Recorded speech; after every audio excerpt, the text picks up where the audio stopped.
Olá, malucos e malucas deste manicômio tributário chamado Brasil. Mais um sábado de luxo aqui na Faria Lima, recebendo amigos, confraria do manicômio tributário.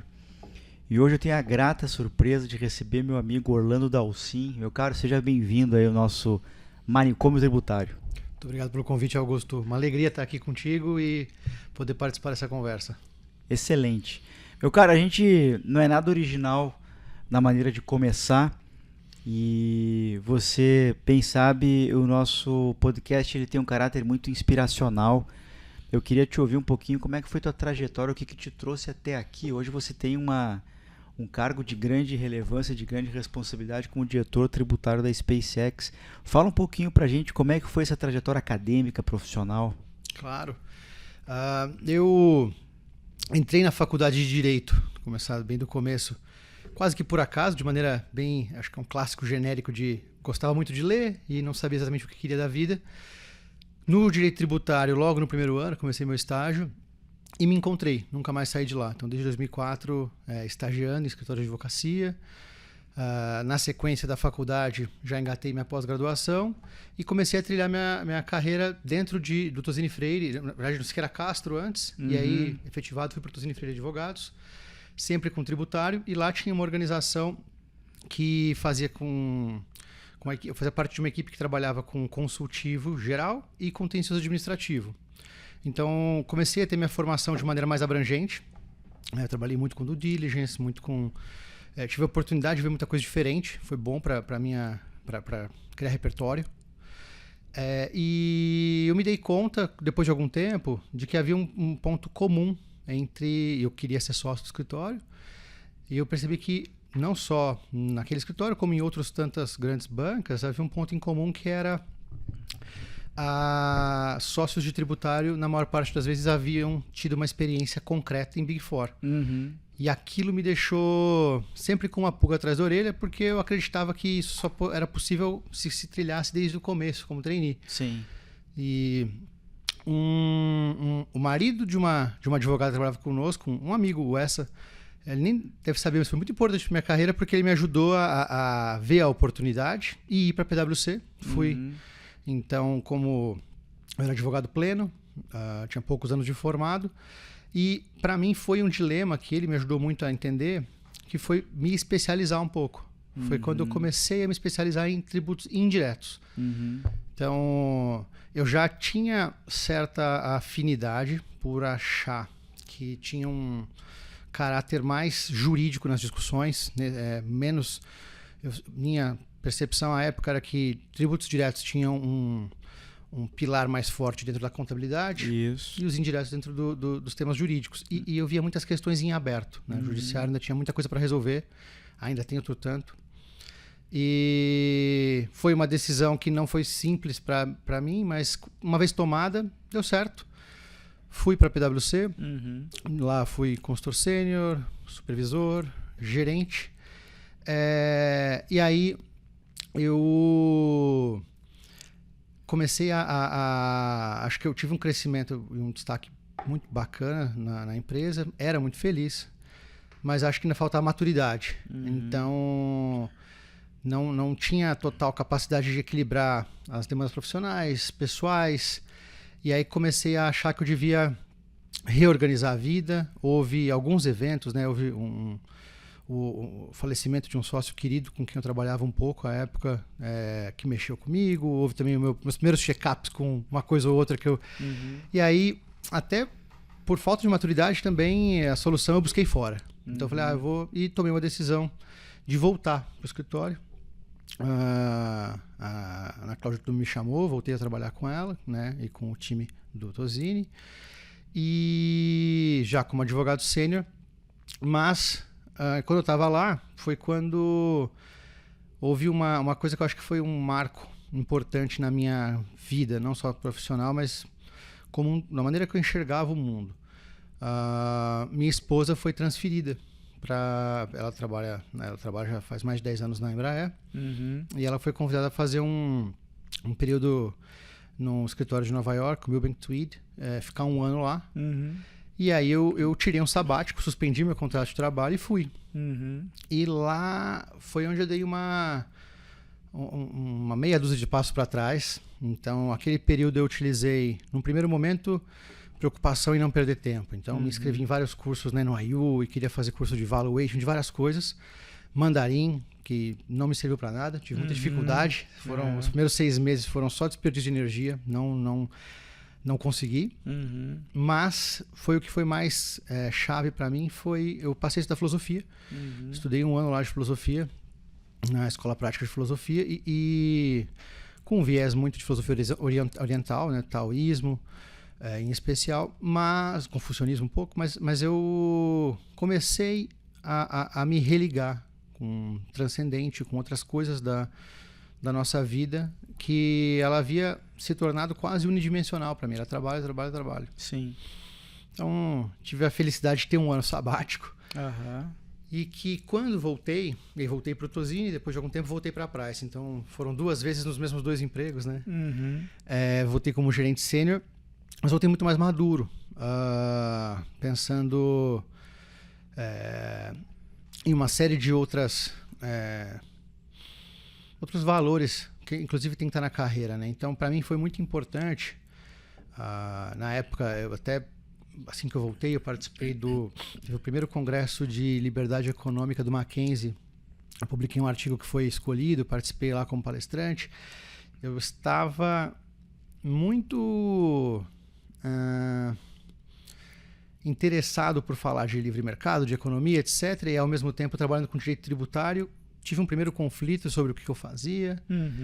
E levou um tempo até eu conseguir encontrar um sentido bastante claro para mim no que eu faço profissionalmente. Então, de um lado, acho que a missão da PwC foi uma coisa que eu realmente me senti tocado. Eu acho muito bacana, que é construir confiança na sociedade e resolver problemas importantes. E eu acho que isso realmente é uma das maiores mazelas do Brasil, uma sociedade de baixa confiança. Sim. Tem um monte de pesquisa sobre isso, inclusive. Acho que reflete em juros, insegurança jurídica, uma série de problemas. E de outro lado, sobre o tributário, teve até um livro que foi uma indicação sua, não lembro de você indicou, mas me ajudou, de um colega do TEA, fugiu o nome dele agora. E ele fala, né, que o gestor tributo. O tributo, ele é um custo civilizacional. E isso, para mim, foi bastante tocante, porque aí você vê a responsabilidade de um consultor ou de um executivo tributário, não é nem mesmo simplesmente preencher obrigação acessória, preencher DARF, pagar imposto como cobrado, nem economizar cada centavo possível. Eu acho que realmente a gente tem um dever de ofício, mas de entender qual é o valor, o mínimo adequado. Nem um real a mais, nem a menos. É isso que eu acho. Então, isso para mim fez bastante sentido. Esse livro é aquele com capa verde, não? Sim. Tá, então é Gestão Tributária na Era Digital. Isso mesmo, isso mesmo. Logo no primeiro artigo. Eu tô lá também. Eu sei.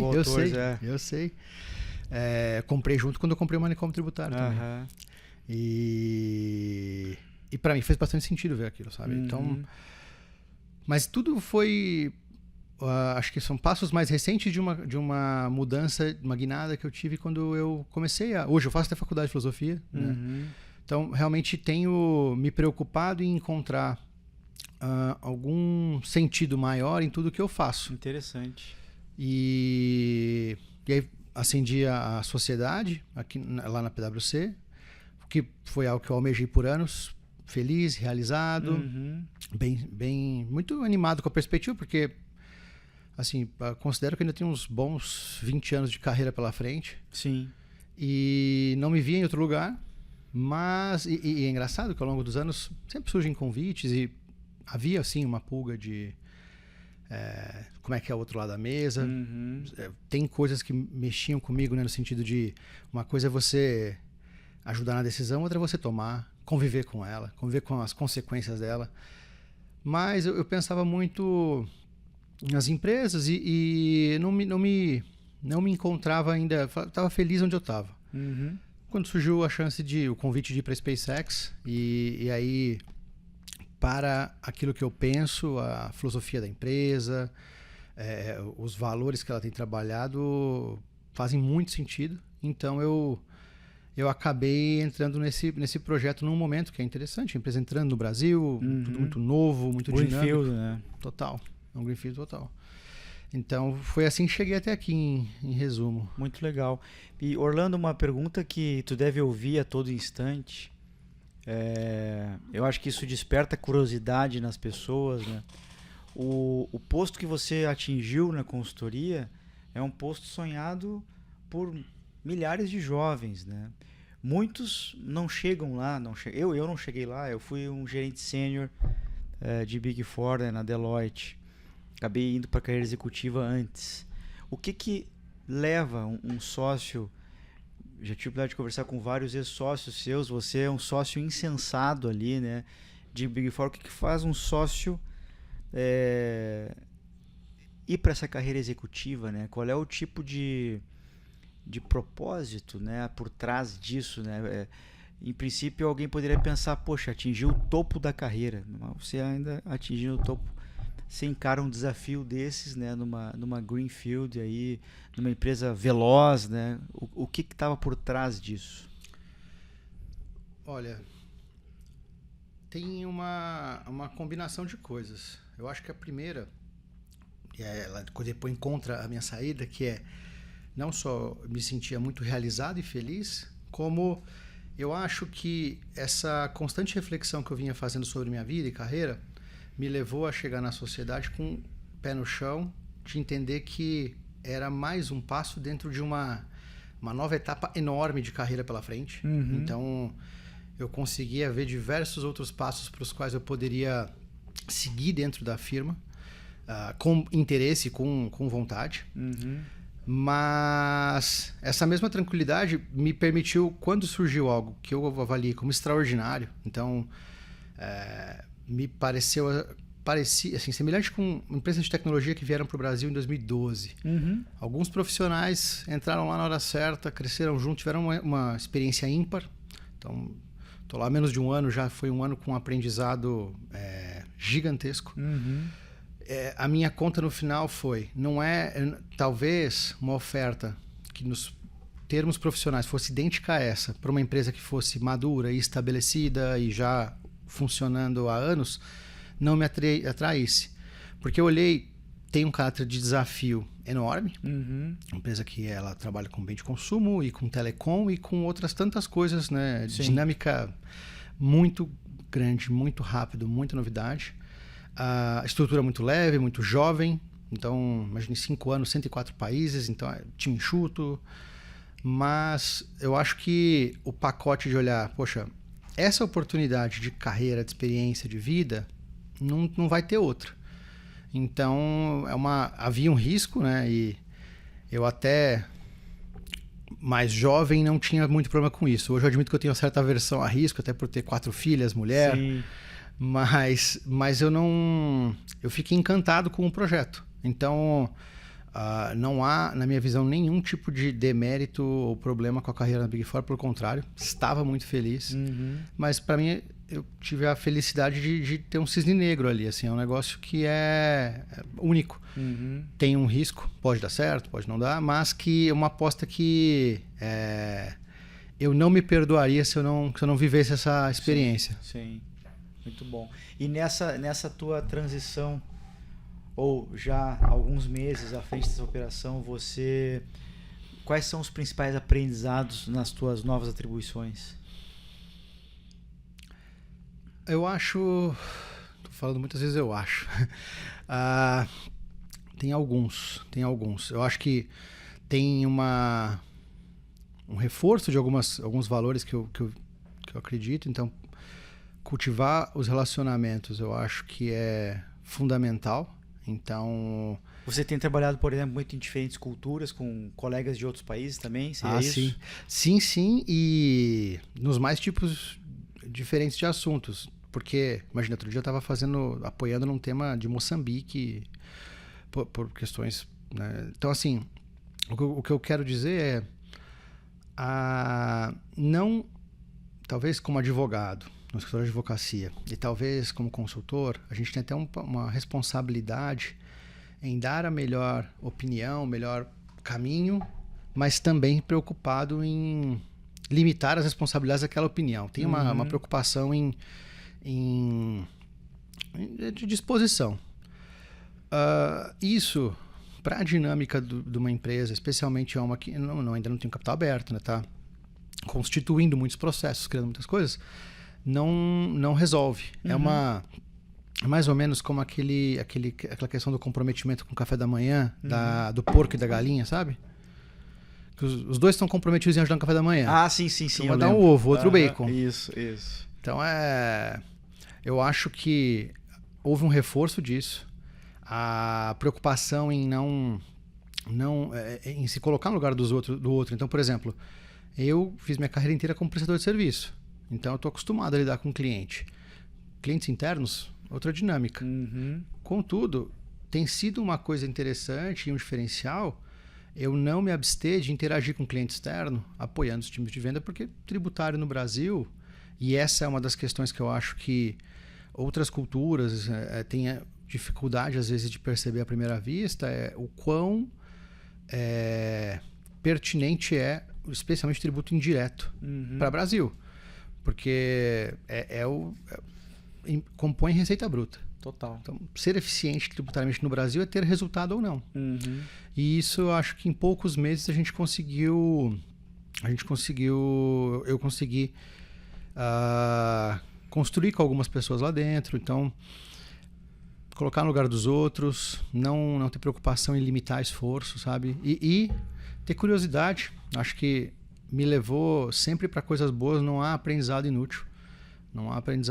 Então, para mim, que sou completamente leigo e ignorante em qualquer coisa aeroespacial, poxa, volta e meia tem palestra lá sobre lançamento de satélites, coisas que eu fico encantado. E talvez não haja uma utilidade imediata, mas ajuda a entender os objetivos da empresa, da onde estão vindo algumas questões.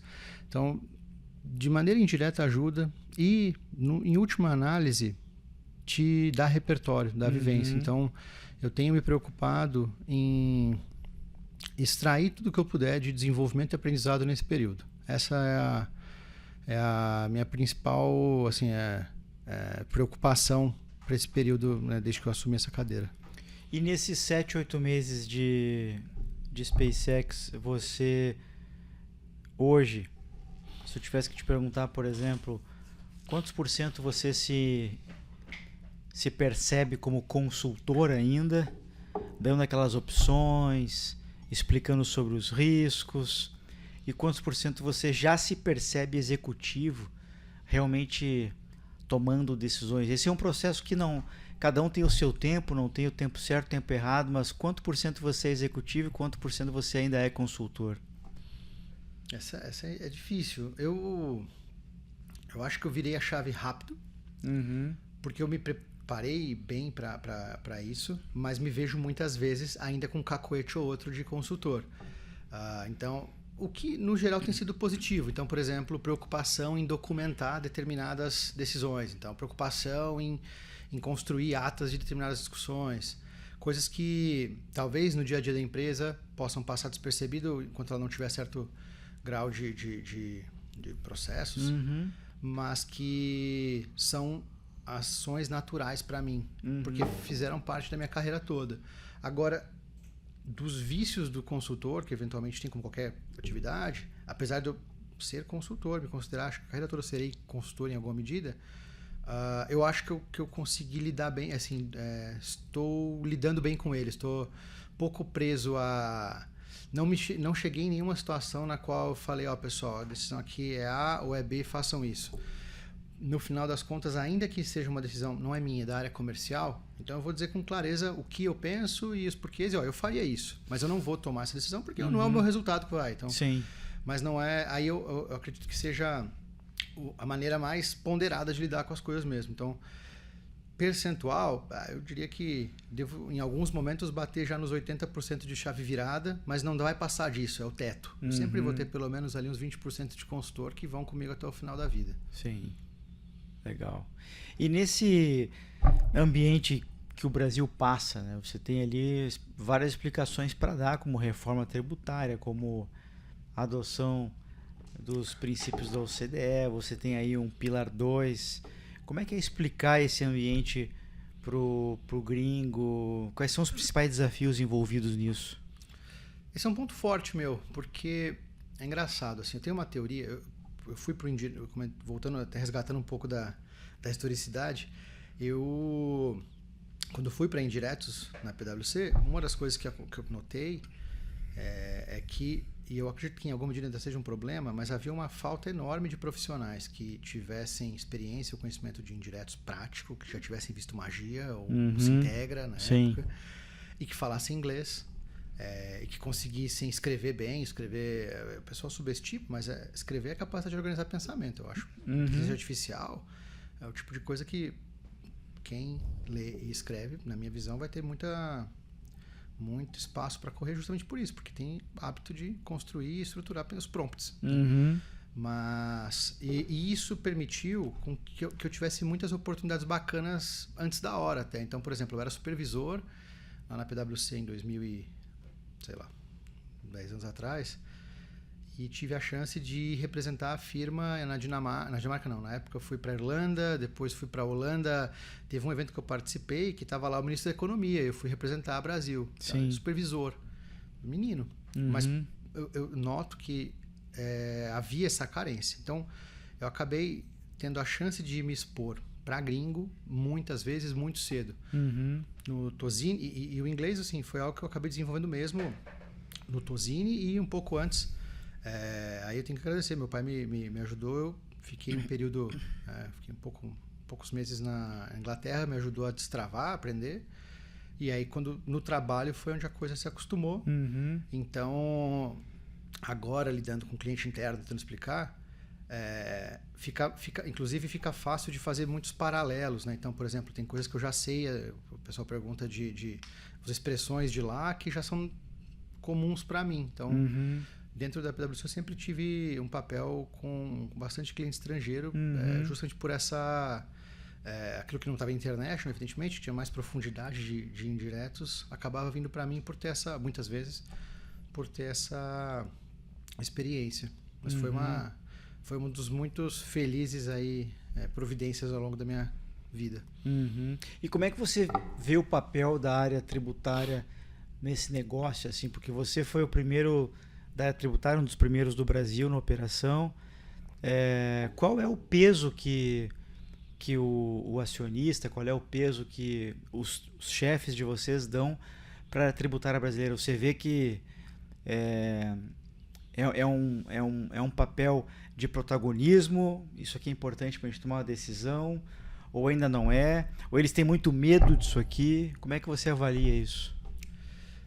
É um papel em construção, mas que tem sido de total protagonismo. Então, e no final das contas, tem talvez pouco a ver comigo e muito a ver com a possibilidade de mostrar a realidade posta. Talvez, pós-transição, as conversas devam ser muito diferentes.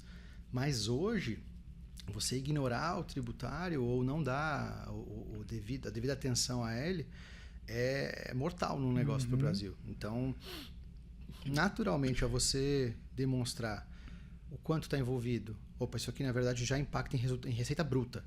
Isso aqui é above the line. Então, assim, é o tipo de coisa que chama atenção por si só.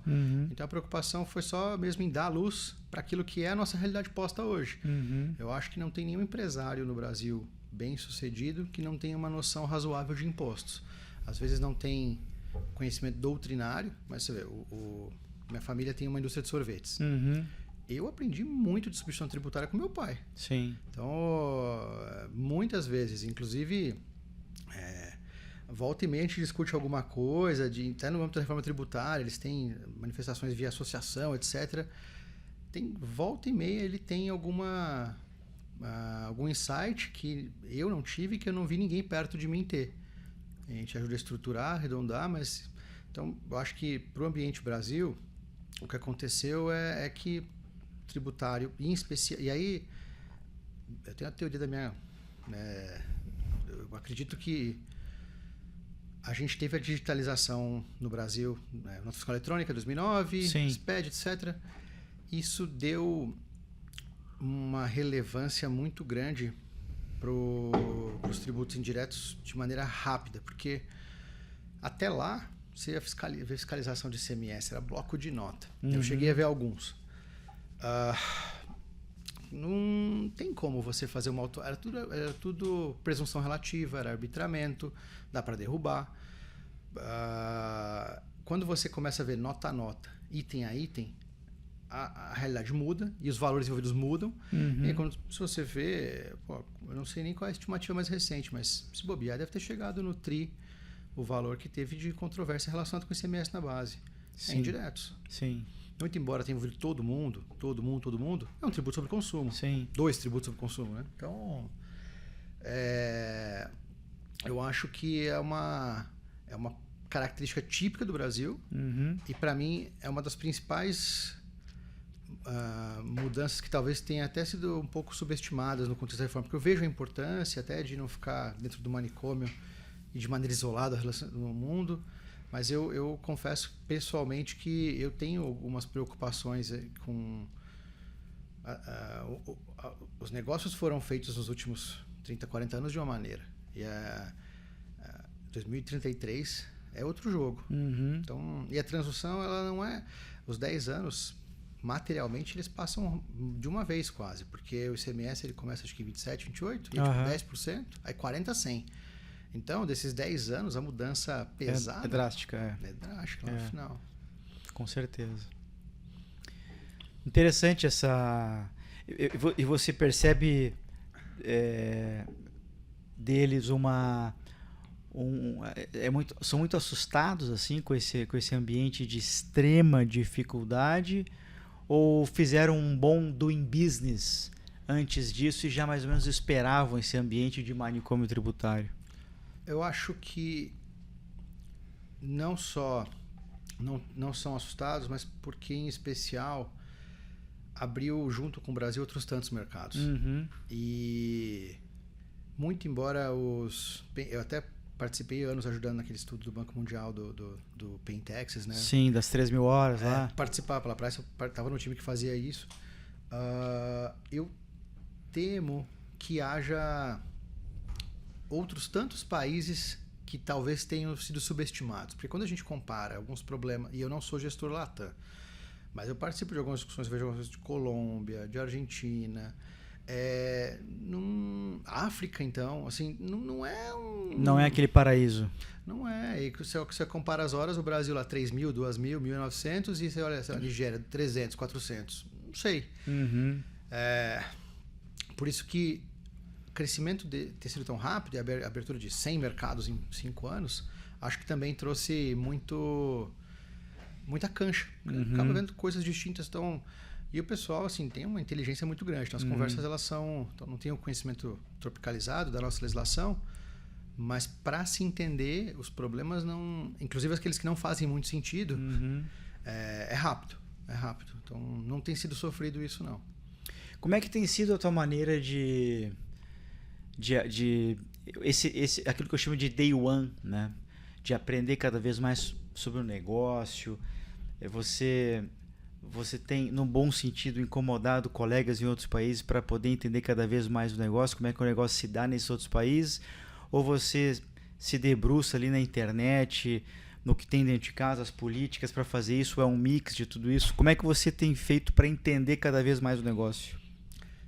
É um mix, mas eu queria ser mais inteligente, Augusto. Queria mesmo, porque eu, se me debruço sobre um tema, aprendo como qualquer pessoa que se esforça, mas o esforço é muito maior do que quando eu bato um papo com alguém que entende em 2 minutos. Sim. A melhor maneira para eu aprender é dialética. Eu, quando consigo encontrar alguém... Tese, antitese, síntese. É só o que eu gosto. Então, para mim tem sido um desafio até a questão de trabalhar à distância. Então, o que eu tenho feito para mitigar, remediar, tenho muitos encontros virtuais, assim, periódicos, com tudo quanto é área, sem grandes pautas muitas vezes, mas para tentar, de alguma maneira, emular a experiência de quem estaria no dia a dia, porque... Eu sou um cara que se aproveita muito do convívio pessoal. Então, Na consultoria, eu sou um dos poucos que ia para o escritório todo santo dia. E gosto.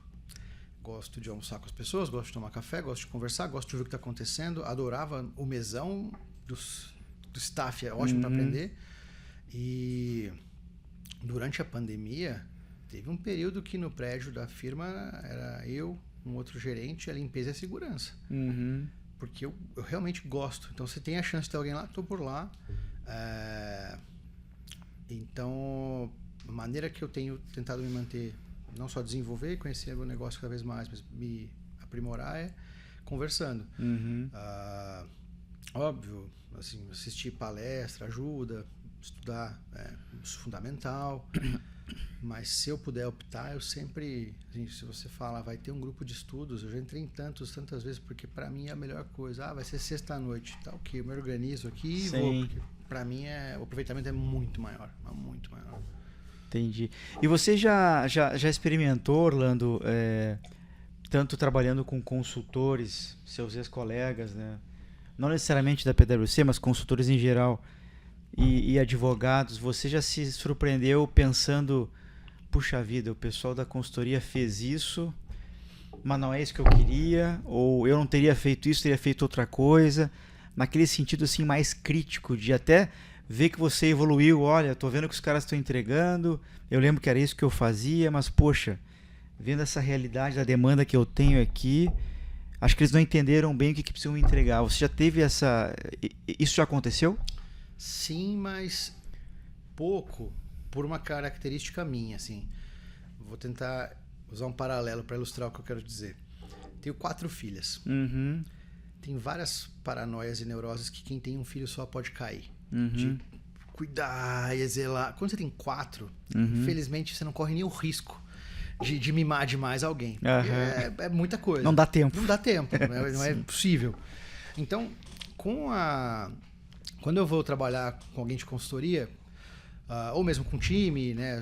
Poxa, imagina, quando eu saí do escritório de advocacia, meu segundo projeto na Price foi parâmetros fiscais de um varejo gigantesco, de um dia para o outro. Fazia um trabalho sozinho, às vezes com um advogado júnior do lado.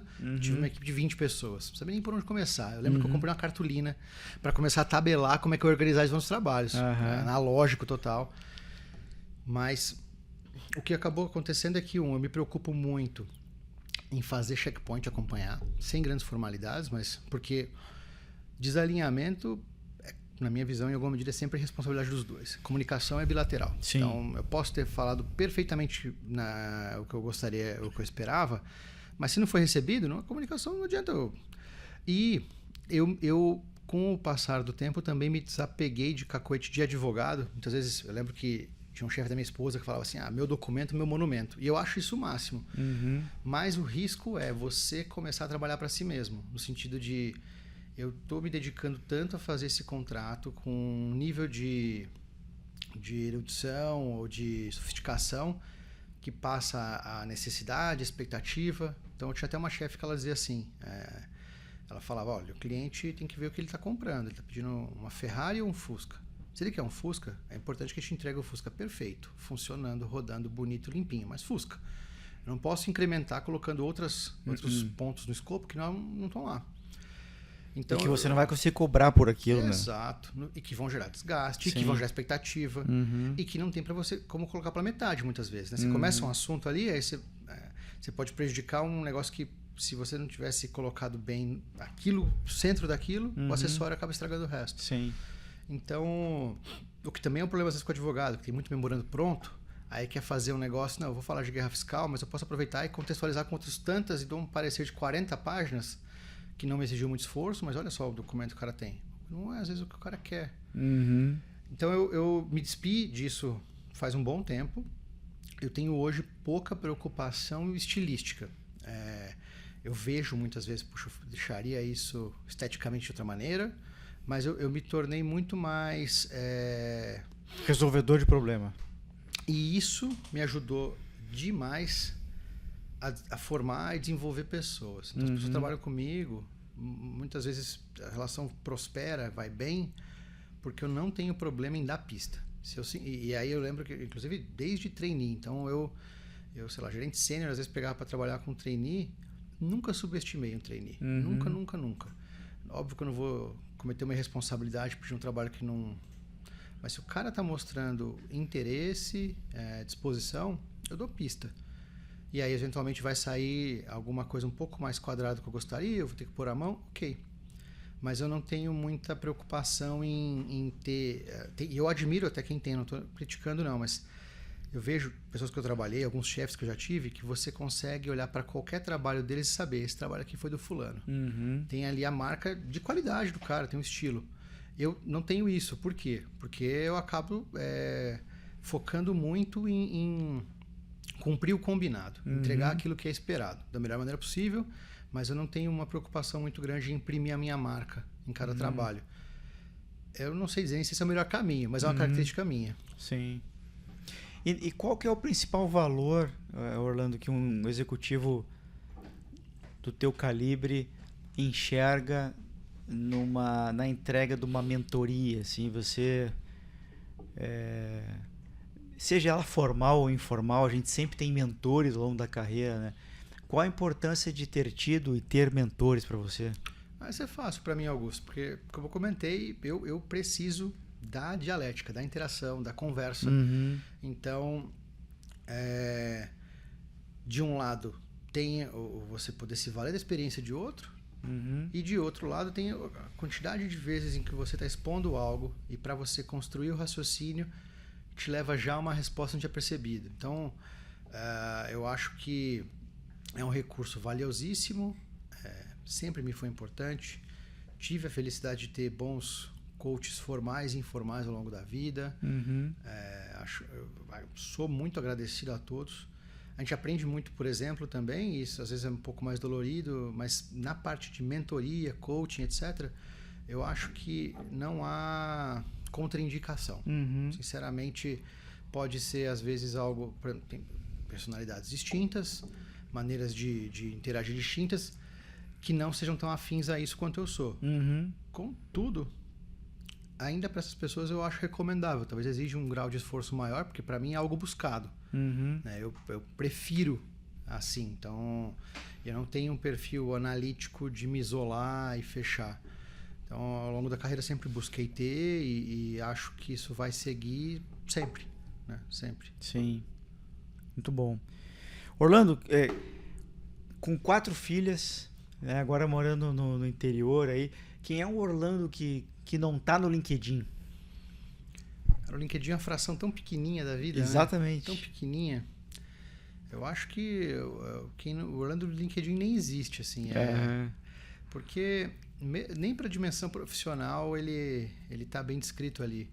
Eu já tentei dar um pouco mais de atenção, ainda não me despi de toda a vaidade para interagir mais, porque no final eu acho que é um pouco de orgulho você, do meu lado ao menos, não...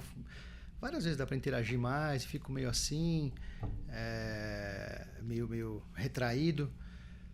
Então, o Orlando LinkedIn, para mim, ele é uma fotinho básica uma foto de crachá ali. Uma foto de crachá. É um desperdício de uma ferramenta útil, né? É uma coisa para se pensar, mas ele não diz nada de quem eu sou, não. E o que você faz num sábado como esse, ou num domingo? O que faz teu coração vibrar no final de semana com a família? Olha, eu sou um cara apegado à minha família, dentro desse caminho todo aí, desde começar a estudar filosofia. Parte do que aconteceu foi que eu fui voltando para a igreja, né? Sou católico e hoje, assim, o centro da minha vida está em Deus, na minha família. Com as filhas pequenas, de fato, a agenda fica bem ao redor delas. Que idade elas têm mesmo? As mais velhas vão fazer 3 anos em janeiro. Depois tem são gêmeas, a Vitória e a Luísa. Depois vem a Maria, que foi batizado dela foi hoje, que tem 1 ano e 7. E a caçulinha, a Ana, que tem 4 meses, também foi batizada hoje. Sim. E a gente tenta conviver com a família. Nunca fui muito de viajar, assim, apesar de ter morado fora e tal. Não tenho essa todo ano tem que viajar. Eu gosto muito de aproveitar o tempo com eles. A gente joga muito em casa. Cresci jogando carta, jogo de tabuleiro. Não tenho visto muita TV nos últimos anos, assim, por conta da correria. E leitura, né? A gente sempre foi muito afeito à leitura também. Agora, é isso. Em termos de hobby, muitos hobbies todos parados, né? Tocava guitarra, sei lá, 20 anos atrás. Tive uma bandinha. Né? Já me meti a tentar correr, mas também nunca fui muito bem sucedido. Então, hoje eu tô com metas menos ambiciosas do ponto de vista de, tem que fazer o meu exercício, né? Tentar... Sim. Até por trabalhar com um fuso diferente, fica mais fácil organizar as coisas, né? Porque minha manhã tende a ser mais tranquila e estendo um pouco mais à noite. Isso que eu ia te perguntar, o teu dia começa mais tarde por conta do fuso e termina mais tarde, é isso, né? É isso. E tem sido bom, assim, é uma questão de adaptação. Eu sou muito flexível, então não tive grandes problemas em mudar isso. Para ser sincero, a principal mudança que foi muito benéfica foi me mudar de São Paulo. Eu espero que eu possa me manter fora de São Paulo por um bom tempo. Né? Passei 20 anos aqui, mas é uma cidade que exige muito da gente, né? Em termos de trânsito, de insegurança, de estresse. Então, eu tenho vindo quase toda semana, por uma razão ou outra. Mas eu, enquanto puder preservar as meninas, pretendo ficar por lá. Sim, muito bom. Meu caro, tu estava falando agora há pouco de livros e falando nisso da tua paixão ali por leitura, que acabou te levando a escolher o curso de Direito. Foi. Antes de perguntar sobre os pitacos culturais, que é a parte final aqui do episódio, eu queria te perguntar, no âmbito da filosofia, o que você anda estudando ali? Você está nos clássicos, nos socráticos, pré-socráticos, estoicos? Por onde você anda ali? Ainda estou nos clássicos, mas comecei a estudar um pouco de escolástica. Legal. São Tomás de Aquino. A faculdade vai ajudando no final de dar um direcionamento para isso. Né? Mas acho que tudo passa pelos clássicos. Inclusive, na minha volta para a igreja, a questão de entender até um pouco... Bom, desde Aristóteles, né, Platão, como eles já viam a existência de um demiurgo. Então, assim, tem a construção de Deus, a prova de Deus é do ponto de vista lógico. Você não precisa nem de existência. Né? Então, assim, tem muita estrada para eu percorrer ainda antes de chegar no pessoal da França, nos alemães, existencialistas. Eu tô longe. Heidegger, né? Sartre. Nem nunca encostei, não cheguei ainda. Chego lá. Mas ainda tô bem nos clássicos, cara. Tô ainda me debruçando no começo desse caminho ainda. Muito legal. Tá aí um curso que eu acho muito interessante. Eu já fiz vários cursos ali da Casa do Saber. Muito legal. Que eu adoro, né? Mas eu tenho muita vontade de... Eu venho flertando com a graduação, com você. Tá fazendo à distância ou tá fazendo... à distância. Eu tô pensando muito nisso, nessa opção de fazer à distância, mas mais para nutrir a minha curiosidade intelectual mesmo. Eu acho que também vai me ajudar no processo de aprendizado, no processo de comunicação, no processo de entendimento da natureza humana, sabe? Eu acho que tudo isso. Eu recomendo fortemente. Se for da Casa do Saber, eu gosto bastante. E aí, o que me fez encontrar a Escola de Filosofia em Nova York foi a dificuldade que eu tentei achar algo parecido lá e não encontrei. E tentei encontrar algo... Aí me falaram da School of Life. Aí fiquei interessado, não tem em Nova York, tem em outros lugares dos Estados Unidos, mas não tem. E aí, o mais próximo que eu encontrei foi a Escola de Prática de Filosofia, que também tem os cursos online, depois eu segui fazendo por mais alguns anos. Mas eu não vejo também contraindicação, não vejo... Porque o meu aniversário foi... Hoje é sábado, foi anteontem. Chegando agora... Né, nos 40, segundo Aristóteles, é agora que você vira um homem maduro, né? Com 40, capacidade de prover. Eu acho que a curiosidade, o interesse sobre esse tipo de temática tem me ajudado a lidar bem com algumas crises que a gente tem hoje, né? De saúde mental. Sim. A pandemia poxa, eu acho que a gente já tem tantos males dela decorrentes, né, que estão muitas vezes submergidos, né? Porque todo mundo está preocupado. A gente aqui no Brasil a gente trabalha bastante, né? Nossa área trabalha muito, então eu acho que tem muita coisa para ser enfrentada que as pessoas estão empurrando para baixo e não só eu estudo a filosofia, me ajuda, terapia filosófica também. Então, assim, eu acredito que não tem contraindicação também. Então, a faculdade que eu estou fazendo é na Academia Atlântica. Eu recomendo fortemente. Eu acho espetacular. Altíssimo nível, muito material para leitura. Tanto é que, assim, fiz 2 semestres e tranquei para buscar as leituras do que eu tinha passado, para ler com calma e tal. Então, assim, eu estou fazendo só para meu desenvolvimento, né? O título, honestamente, para que me... Sim. Pelo contrário, se eu deixar qualquer responsabilidade minha, pessoal ou profissional, cair por conta disso, eu tenho um problema. Então, assim, é algo que não... O título é o que menos me interessa. Mas é uma instituição que eu estou super feliz, assim. Eu recomendo, sinceramente. Muito legal. Tem muita coisa que a gente consegue aplicar na gestão que a gente pega emprestado da filosofia ou da psicologia. Eu, por exemplo, me inspirei para escrever o Cartas a um Jovem Gestor Tributário no Contar do Caligares, né? Que é um cara de super relevância, nos deixou aí há 2-3 anos atrás, né? E aí eu inventei de escrever o Cartas a um Jovem Gestor Tributário, mas ele escreveu Cartas a um Jovem Terapeuta, né? Que tem muita coisa interessante ali, né? E ali tem gente que fala muito de neurolinguística também, de comunicação. É sensacional ali o conteúdo da Casa do Saber. Mas eu tô flertando, uma hora dessas eu vou ser fisgado aí pelo bichinho, como você já foi. Acho que vai ser muito bom. Meu caro, pitacos culturais, você que é um entusiasta da leitura aí, como um grande vetor de desenvolvimento, o que você teria de indicação de livros, ou mesmo de filmes, ou séries, enfim? Eu quis trazer aqui comigo dicas de coisas que foram caras para mim. Então, não necessariamente tão atuais, mas que eu acho que vale a pena para quem ainda não teve contato. Tem 2 livros que eu acho que valem a pena qualquer um ler. Um é O Homem em Busca de Sentido, do Viktor Frankl. Maravilhoso. Maravilhoso.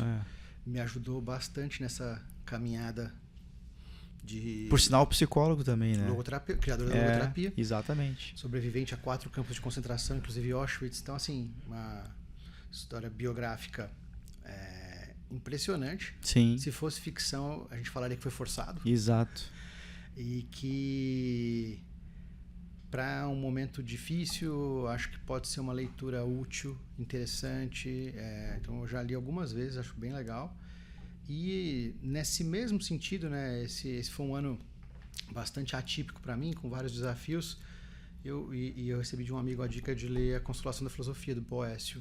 E eu fiquei apaixonado pelo livro. Ele é não só do ponto de vista artístico, mas também filosófico, maravilhoso, porque Boécio ele conta, né, foi preso injustamente, era um cara de fama, títulos, riqueza em Roma, foi preso injustamente e ele vai no cárcere fazendo o diálogo dele com a deusa filosofia para interagir, fazer a reflexão de tudo que levou ele até ali, do sentido da vida, etc. E para mim, o que matou, assim, fez esse livro, eu achei espetacular, eu li esse ano, foi que, inclusive, tem uma das poesias, porque ele vai interagindo trechos mais narrativos e depois poéticos, né? E vai fazendo, intercalando.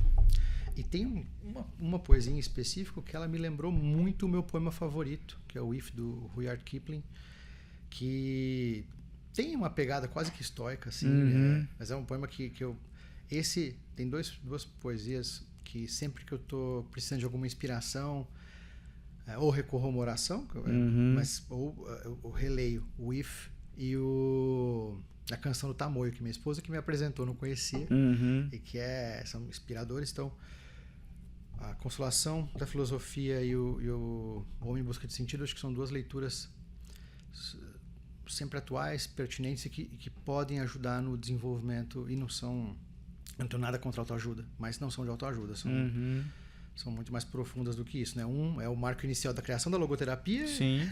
e o outro é de um dos pilares da filosofia e do pensamento, até de certa maneira, cristão. Uhum.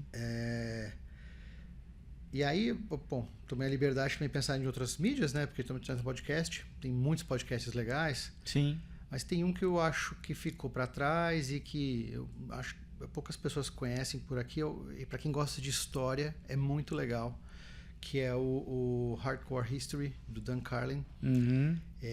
Ele faz episódios que duram 3 horas, mergulhando em temas, e aí em específico, se estiver no avião, na estrada, quiser ouvir um negócio interessantíssimo, tem 2 episódios dele que são sobre a Guerra Fria, mas sob a perspectiva exclusiva dos dilemas nucleares. O tema, infelizmente, está muito atual. Sim.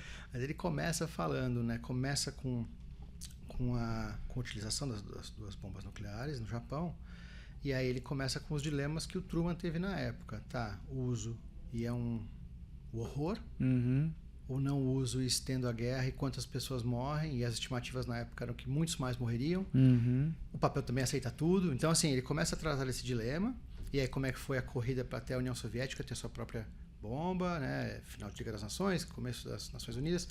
Então, são 2 episódios, acho que o total deve dar umas 6, 7 horas, mas é super legal para quem gosta de história. Assim, é uma visão que não é tão usual. Vale a pena, bem legal. Muito bom. Você já leu Nexus do Harari, o novo livro do Harari? Não, ainda não. Eu li o Sapiens. Sim. E eu li o 21 lições, né? Sim. Teve o Homo Deus Esse também. Eu não li, não encarei. Mas eu confesso que o Harari, quando eu li, tem coisas que eu gosto muito, mas tem coisas que eu gosto muito da leitura histórica dele. Me ajudou até a organizar algumas ideias. Né? Quando ele separa, especialmente no século XX, ele começa a falar né, que tem os socialistas, os liberais e os fascistas, né, antes da pré-Segunda Guerra. E só que quando ele vai falar do homem, e eu sei que eu tô super influente, interessante, continuo acompanhando, mas eu tenho uma dificuldade porque eu acho, e aí espero não soar muito arrogante, porque é um ponto de vista despretensioso, tá? Tô me considerando num bate-papo com você, Augusto. Mas eu acho o teto dele baixo, porque no final ele vê o homem como um monte de carne químico. E isso me incomoda, ele não vê uma alma ali. E isso para mim é preocupante. Tanto que nas leituras dele em relação a... Eu não li o Nexus ainda, mas nas análises futuristas dele, né, eu vejo uma falta de percepção do transcendente preocupante. Porque eu acho que o transcendente está na nossa cara o tempo todo, para quem está atento.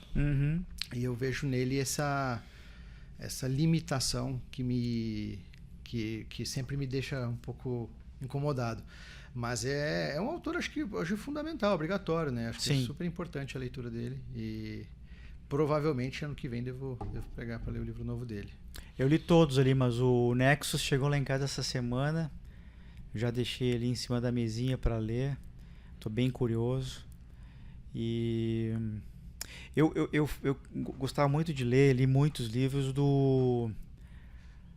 daquele historiador britânico, o Eric Hobsbawm, que ele escreveu A Era dos Impérios, A Era das Revoluções. É sensacional. Ele tem uma trilogia, né? Muito interessante. A Era dos Extremos, que é do século XX, né? O breve século XX, né? E ele, de certa forma, ele é mais histórico do que o Harari. O Harari é mais revolucionário na escrita. Eu lembro que o Harari me fez mudar, por exemplo, aquela história que ele conta no início do Homo Sapiens sobre o trigo, que ele fala que o trigo não é o homem que dominou a agricultura, né, mas o trigo que dominou o homem, porque a partir do momento que o homem ele era ele não parava em lugar nenhum, né, e aí a partir do momento que planta trigo ele fixa residência, né? E aí a teoria dele é que, bom, daí você ficou dependente do trigo, né? Então ele fica ali 20, 30 páginas falando sobre isso. É muito interessante essa visão, assim. Eu gosto muito dessas visões diferentes, né? Ele tem essa capacidade de traçar uma linha mestra coesa. Isso. Então o cara falou da história do mundo numa narrativa que para de pé, assim. Mas o meu problema com ele é muito mais de ordem antropológica, mais do que histórica. Agora, sim. de livros, o que eu quero, que também estou esperando chegar, é o que saiu agora do Jordan Peterson. Esse eu tô animado. O Wrestle with God.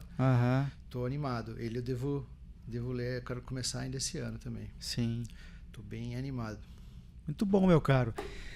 Excelente bate-papo aqui, como você já percebeu assistindo alguns episódios.